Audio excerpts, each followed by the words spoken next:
구약성경 587면 열왕기하 15장 13절에서 26절까지 말씀을 봉독해 드립니다. 열왕기하 15장 13절에서 26절까지 말씀입니다. 유다왕 우시야 제39년에 야베스의 아들 살룸이 사마리아에서 왕이 되어 한 달 동안 다스리니라. 가디의 아들 므나헴이 디르사에서부터 사마리아로 올라가서 야베스의 아들 살룸을 거기에서 쳐 죽이고 대신하여 왕이 되니라. 살룸의 남은 사적과 그가 반역한 일은 이스라엘 왕 역대지략에 기록되니라.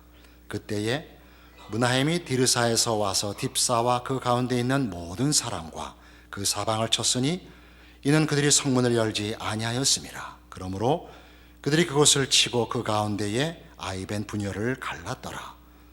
유다왕 아사랴 제39년에 가디의 아들 므나헴이 이스라엘 왕이 되어 사마리아에서 10년간 다스리며 여호와 보시기에 악을 행하여 이스라엘로 범죄하게 한 느밧의 아들 여로보암의 죄에서 평생 떠나지 아니하였더라. 아수르 왕 불이 와서 그 땅을 치려 하매 므나헴이 은 1000달란트를 불에게 주어서 그로 자기를 도와주게 하므로 나라를 자기 손에 굳게 세우고자 하여 그 은을 이스라엘 모든 큰 부자에게서 강탈하여 각 사람에게 은 50세겔씩 내게 하여 아수르 왕에게 주었더니 이에 아수르 왕이 되돌아가 그 땅에 머물지 아니하였더라. 므나헴의 남은 사적과 그가 행한 모든 일은 이스라엘 왕 역대지략에 기록되지 아니하였느냐. 므나헴이 그의 조상들과 함께 자고 그의 아들 부가히아가 대신하여 왕이 되니라. 유다의 왕 아사랴 제50년에 므나헴의 아들 부가히아가 사마리아에서 이스라엘 왕이 되어 2년간 다스리며 여호와께서 보시기에 악을 행하여 이스라엘로 범죄하게 한 느밧의 아들 여로보암의 죄에서 떠나지 아니한지라. 그 장관 르말라의 아들 베가가 반역하여 사마리아 왕궁 호위소에서 왕과 아르곱과 아리엘을 죽이되 길라 사람 50명과 더불어 죽이고 대신하여 왕이 되었더라.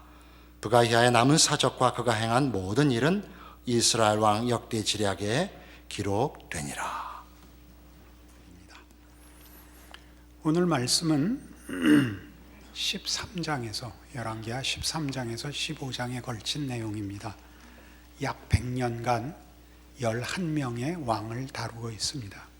그 대표적인 내용을 오늘 본문으로는 13절에서 26절까지 읽었는데, 이 왕들에 대한 열왕기서 기자의 평가는 대표적으로 18절과 같습니다.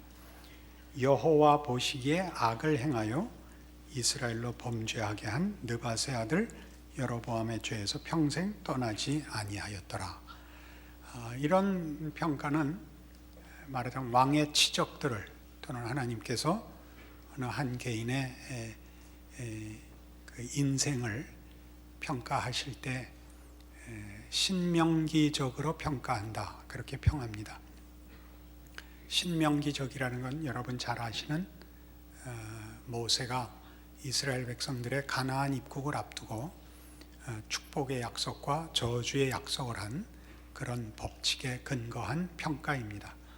하나님의 말씀을 듣고 순종하면 복을 받고, 하나님을 배반하고 그 말씀을 외면하면 저주를 받는다 하는 그 법칙과 하나님의 통치의 원칙들을 말합니다.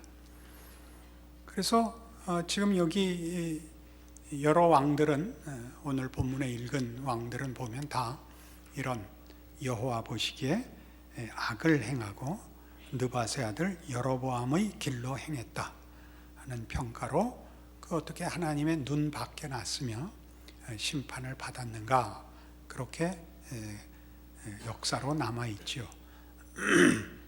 우리는 이것을 하나님의 인과 법칙이라 그렇게 얘기할 수 있습니다.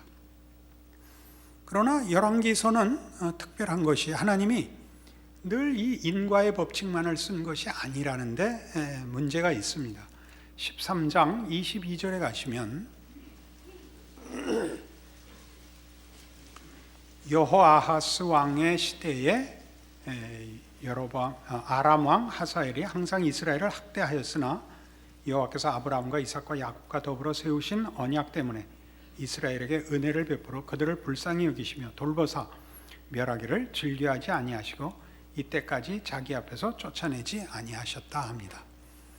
그러니까 하나님의 통치의 법칙은 인과응보의 법칙만 있는 것이 아니라 은혜의 법칙도 있다라고 말하고 있습니다. 이스라엘의 열조에게 주신 은혜의 언약, 아브라함과 이삭과 야곱에게 주신 나는 너희 하나님이 되고 너희는 내 백성이 되리라 한 약속, 이 은혜의 약속을 하나님이 지키셔서 어려운 일을 당하고 있지만 혹은 잘못했지만 꼭 인과 법칙대로 보응하시지는 않고 은혜와 자비를 따라 용서하신다 하는 법칙도 열왕기가 설명을 하고 있습니다. 우리에게 있는 하나의 어려움은 바로 이 문제입니다. 이 인과 법칙과 은혜의 법칙이 우리를 불명확하게 합니다.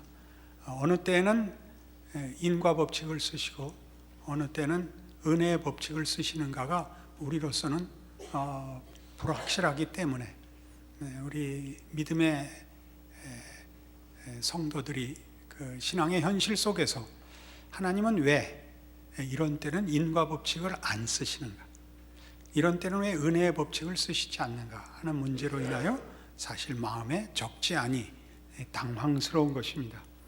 이 법칙은 13장 1절 이하에 보시면 이렇게까지 나옵니다. 유다왕 아하시아의 아들 요아스의 제23년에 예후의 아들 여호아하스가 사마리아에서 이스라엘 왕이 되어 17년간 다스리며 여호와 보시기에 악을 행하여 이스라엘에게 범죄하게 한 느밧의 아들 여로보암의 죄를 따라가고 거기서 떠나지 아니하였으므로 여호와께서 이스라엘에게 노하사 늘 아람 왕 하사엘의 손과 그의 아들 벤하닷의 손에 넘기셨더니 아람 왕이 이스라엘을 학대함으로 여호아스가 여호와께 간구하며 여호와께서 들으셨으니 이는 그들이 학대받음을 보셨습니다. 여호와께서 이에 구원자를 이스라엘에게 주심에 이스라엘 자손이 아람 사람의 손에서 벗어나 전과 같이 자기 장막에 거하였다 이렇게 기록합니다. 그러니까 악한 왕에게도 꼭 인과 법칙만 쓰여져서 징벌과 심판이 오는 것이 아니라 구원을 허락하시기도 합니다. 15장에 가시면 15장 1절에는 이스라엘 왕 여로보암 제27년에 유다 왕 아마시아의 아들 아사랴가 왕이 되니 그가 왕이 될 때 나이가 16세라 예루살렘에서 52년간 다스리니라.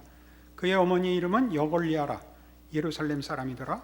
아사랴가 그의 아버지 아마사야의 모든 행위대로 여호와 보시기에 정직히 행하였으나 오직 산당은 제거하지 아니하였으므로 백성이 여전히 그 산당에서 제사를 드리며 분향하였고 여호와께서 왕을 치셨으므로 그가 죽는 날까지 나병 환자가 되어 별궁에 거하고 왕자 요담이 왕궁을 다스리며 그 땅의 백성을 치리하였더라.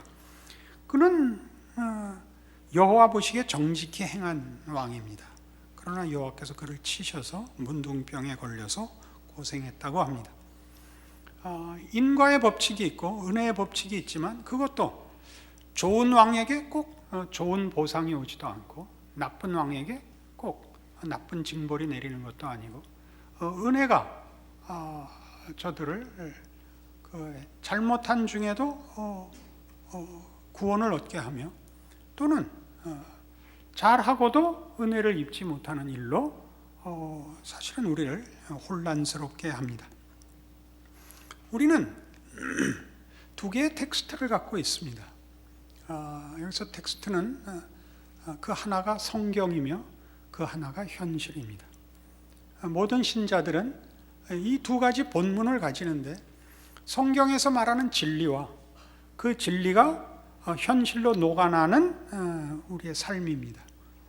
그러니까 우리는 성경이 진리를 선언하고 약속하는 것과 그 진리가 사실로 구체화되는 현실을 가지고 있습니다. 그 둘이 우린 잘 조화가 되지 않는 것입니다. 성경이 말한 진리가 우리가 요구할 때 드러나지 않고 성경이 말하는 은혜가 우리가 필요할 때 드러나지 않는 데서 우리는 사실 성경 말씀을 믿지만 현실로서는 결단을 내릴 수 없는 경우를 당합니다. 여기에 말하자면 신자들의 신앙생활에 현실적인 당황스러움이 있습니다. 아마 여러분 모두도 이 당황과 이 모호함 속에 있을 것입니다. 하나님이 좀 더 분명하게 인과 법칙을 쓰신다면 변명의 여지 없이 내가 노력하고 싶는 대로 거둘 것이요, 내가 잘못한 데 대해서 변명의 여지가 없다라고 승복할 텐데, 그러나 그렇다면 우리가 기독교를 하나의 종교로 가질 이유는 없어지죠. 그냥 법칙이 되고 말죠.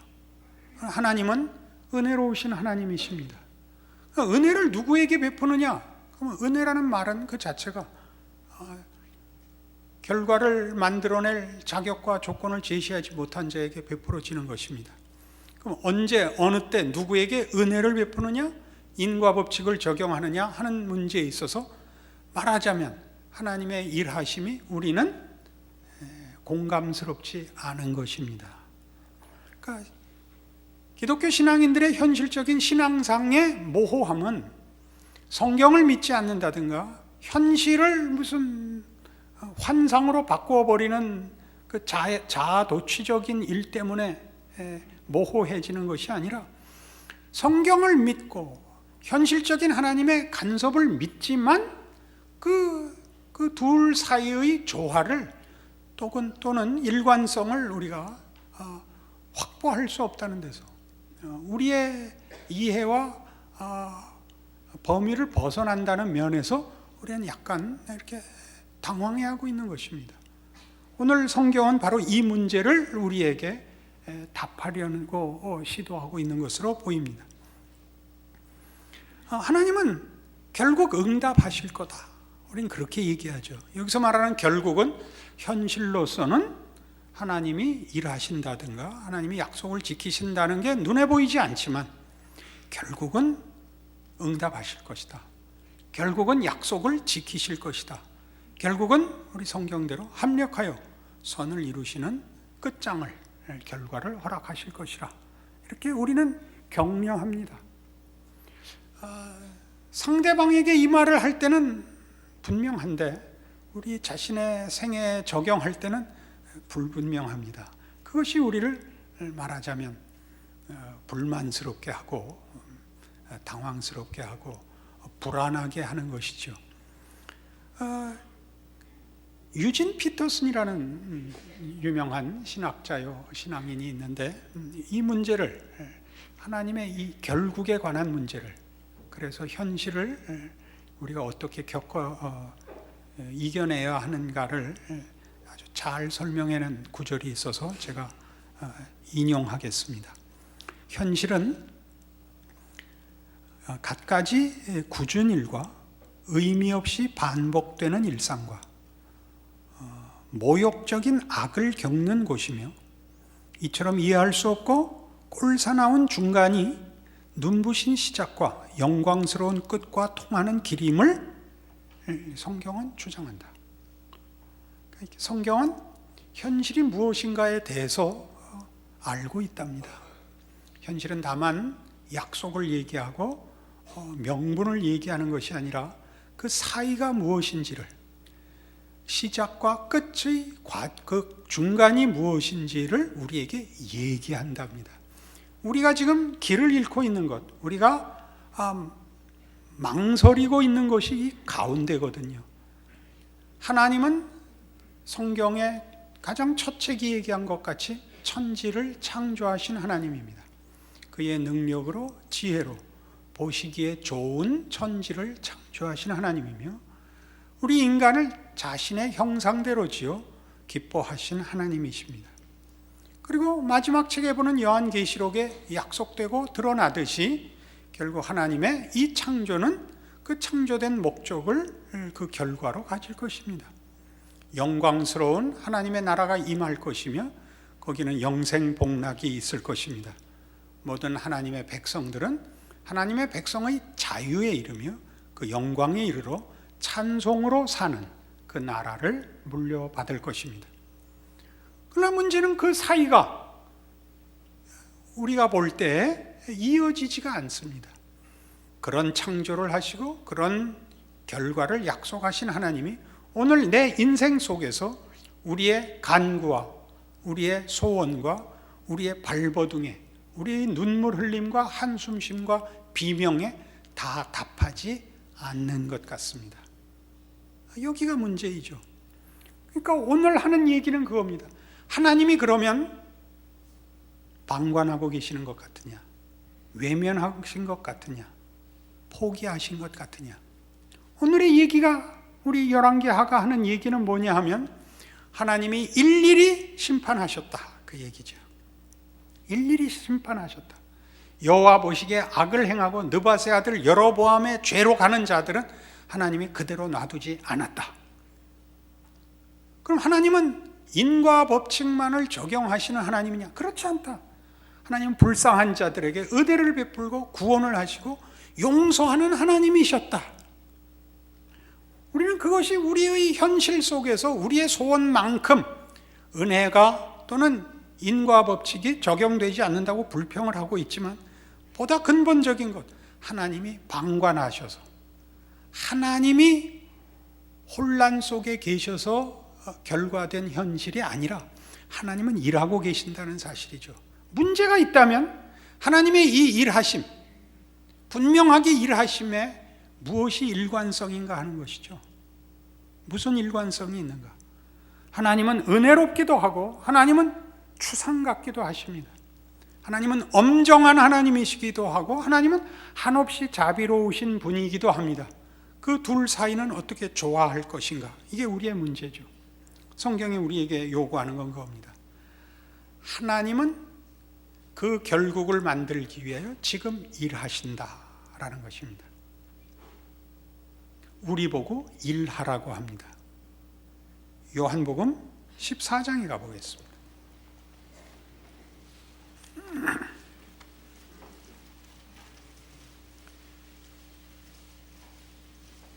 요한복음 14장 8절 빌립이 이르되 주여 아버지를 우리에게 보여주옵소서 그리하면 족하겠나이다. 예수께서 이르시되 빌립아 내가 이렇게 오래 너희와 함께 있을 때 네가 나를 알지 못하느냐? 나를 본 자는 아버지를 보았거늘 어찌하여 아버지를 보이라 하느냐? 내가 아버지 안에 거하고 아버지는 내 안에 계신 것을 내가 믿지 아니하느냐? 내가 너희에게 이르는 말은 스스로 하는 것이 아니라 아버지께서 내 안에 계셔서 그의 일을 하시는 것이라. 내가 아버지 안에 거하고 아버지께서 내 안에 계심을 믿으라. 그렇지 못하겠거든 행하는 그 일로 말미암아 나를 믿으라. 이게 뭘까요? 하나님을 보여주옵소서. 이 질문은 여러 가지 내용을 담고 있습니다. 하나님은 정말 하나님이십니까? 이 질문일 수도 있습니다. 하나님은 어떤 분이십니까? 이 질문도 담고 있습니다. 하나님은 무엇을 하고 계십니까? 이 질문도 담고 있습니다. 오늘은 그 세 번째에 해당하는 질문이죠. 하나님 왜 일을 이렇게 하십니까? 나는 이해가 되지 않습니까? 하나님은 뭐 하고 계십니까? 하나님이 일하고 계시지 않냐? 하나님의 하나님 되심을 쉬지 않고 계시지 않느냐? 나를 보라. 그죠? 예수님의 성육신은 하나님께서 창조하시고 결과하실 하나님의 창조와 약속을 지금 이루어가고 계시며 그 이루시기 위하여 지금 일하고 계심을 보여주는 산 증거며 최고의 증언입니다. 그렇지 않습니까? 예수님이 오셔서 하는 일을 보고 빌립이 하나님을 보여주옵소서라고 질문을 한 이유는 뭘까요? 여러분들이 가진 질문같이 마음에 다 안 드는 것이겠지요. 하나님이 보다 초월적으로 일하시기를 바라는 것일 수 있습니다. 답답한 일을 시원하게, 안타까운 일을 지금 당장 즉시 우리의 소원과 우리의 만족을 허락하는 그런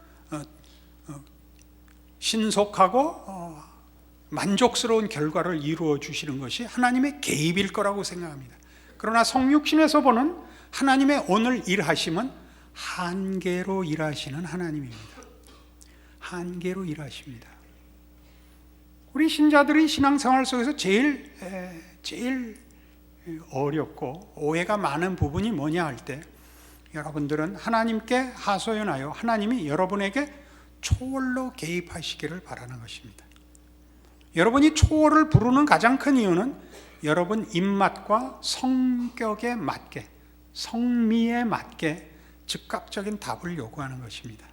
하나님은 그걸 요구하시지 않고 여러분이 하나님의 사람으로 존재하며 반응하기를 바랍니다. 한계를 감수하기를 바랍니다. 그것이 성육신입니다.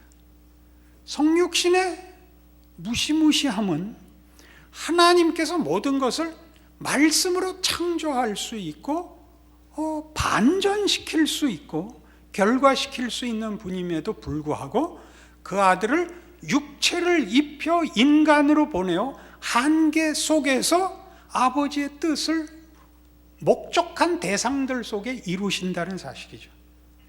한계 속에서 일하십니다. 이게 싫지요.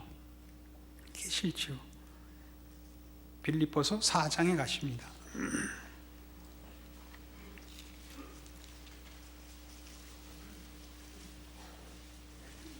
321페이지 신약성경 빌립보서 4장 4절입니다. 주 안에서 항상 기뻐하라. 내가 다시 말하노니 기뻐하라. 너희 관용을 모든 사람에게 알게 하라. 주께서 가까우시니라. 아무것도 염려하지 말고 다만 모든 일에 기도와 간구로 너희 구할 것을 감사함으로 하나님께 아뢰라.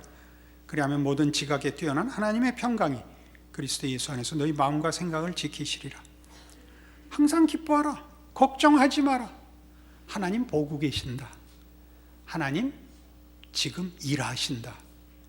네가 하나님을 지켜야 되고 하나님이 안 하시는 모자라는 일을 네가 보충해야 되는 것 아니다.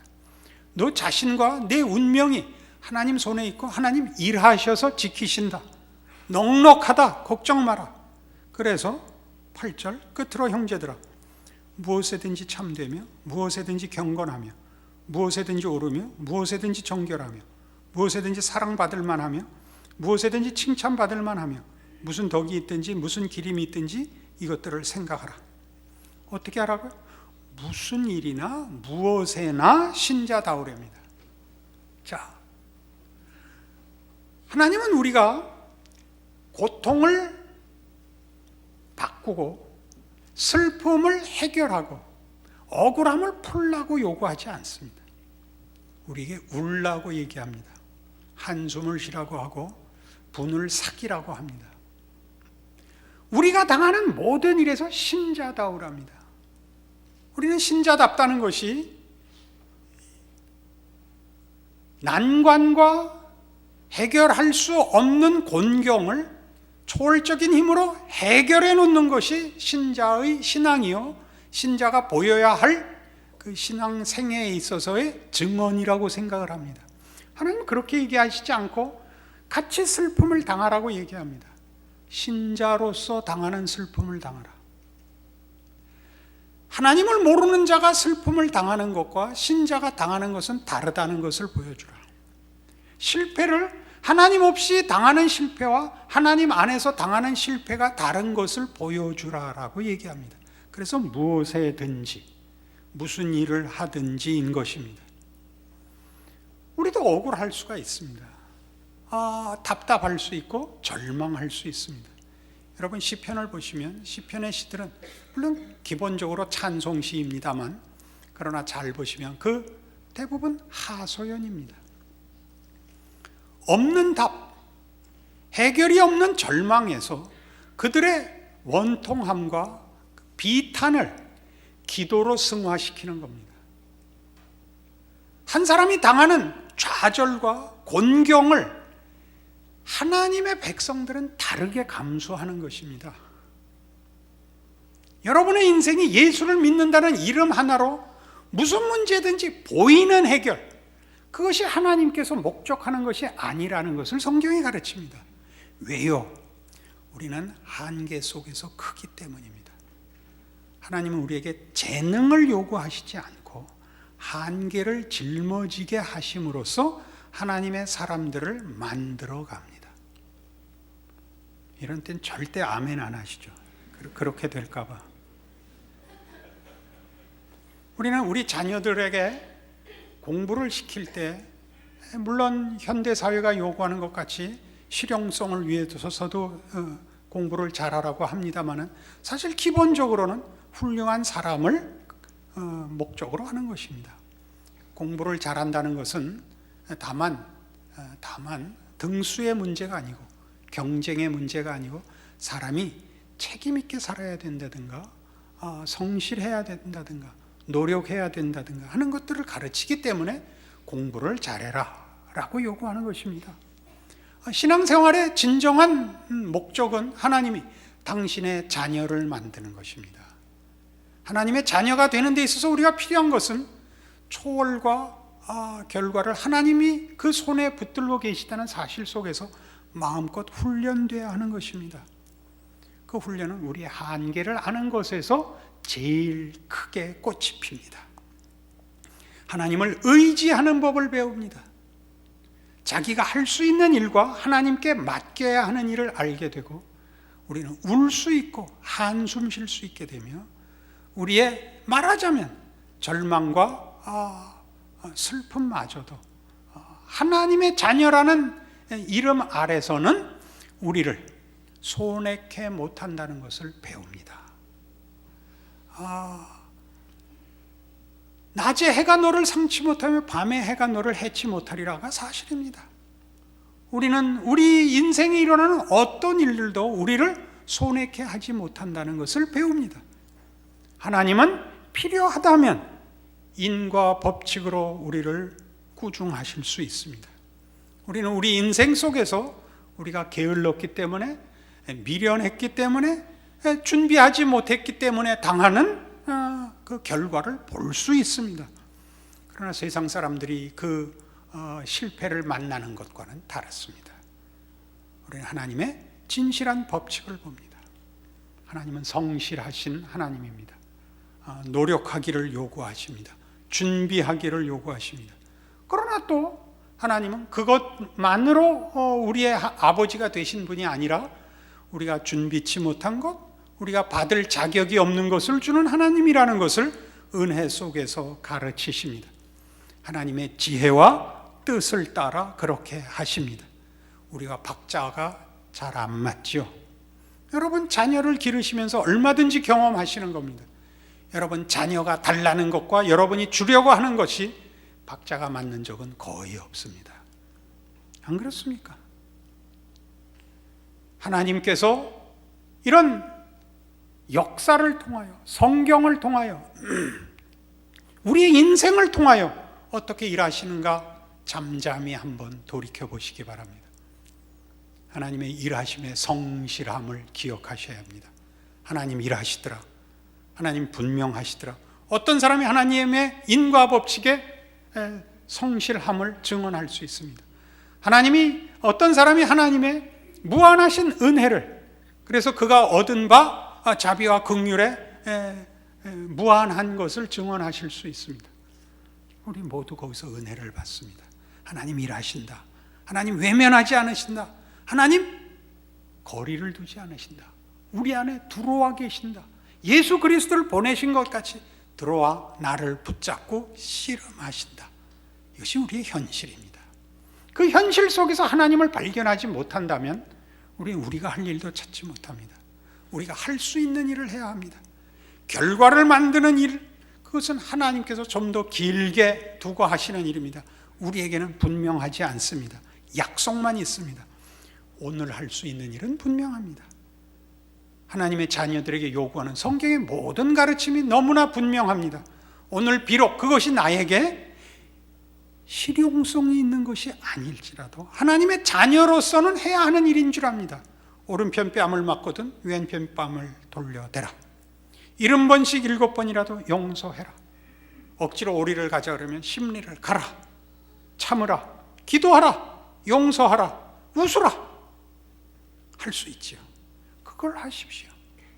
하나님께서 지금 일하시듯이 우리도 하나님의 사람으로 오늘을 살아야 합니다. 하나님이 나의 마음에 들 때까지는 하나님의 사람으로 사는 것 보류입니다. 이렇게 얘기하면 하나님도 네가 내 마음에 들 때까지 나도 보류다 그러는 날이면 우리는 망하는 것입니다. 신자의 특권이 무엇인지를 아십시오. 신자의 특권이 무엇인지, 오늘 하루를 어떤 상황 속에서도 무슨 일에서건 어떤 일에서건 어떤 상황에서건 하나님의 사람일 수 있다는 데 우리의 특권이 있고 자랑이 있습니다. 이 인생을 사신다면 결국 여러분은 날을 더해 갈수록 해가 바뀔수록 결국은 하나님의 일하심에 참여한 자의 깊은 경지로 인도함을 받아 하나님이 과연 내 인생에 찾아오셨다, 나와 일하시더라, 내가 하나님과 동행하고 있다 라는 결론을 얻으시게 될 것입니다. 이것이 신앙생활입니다. 누가 큰 소리 치거든 박수 치시고 여러분은 이 길을 걸으십시오. 하나님께서 여러분의 인생 속에 자랑할 일을 주시는 날도 있고 곤곡해 하시는 날도 있을 것입니다. 그러나 둘 다 동일한 결과를 향하여 갑니다. 하나님이 누구신가를 알며 우리가 하나님의 영광에 찬송이 되는 그 자리입니다. 기도하십시다. 하나님 아버지 은혜를 감사합니다. 하나님의 자녀로 살며 하나님을 알고 사는 일에는 실패가 있을 수 없고 후퇴가 있을 수 없고 후회가 있을 수 없다는 사실을 인정합니다. 오늘 우리의 답답함과 망설임은 우리의 마음의 조급함으로 요구하는 것들입니다. 우리의 미련을 털어버리고 하나님의 일하심과 하나님의 선하심을 믿고 오늘 나에게 요구되는 신자의 삶을 사는 자 되게 하여 주시옵소서. 인내케 하옵소서, 기도케 하옵소서, 용서하게 하옵소서, 기다릴 수 있게 하옵소서, 믿음을 지키는 자 되게 하옵소서. 예수님 이름으로 기도합니다. 아멘.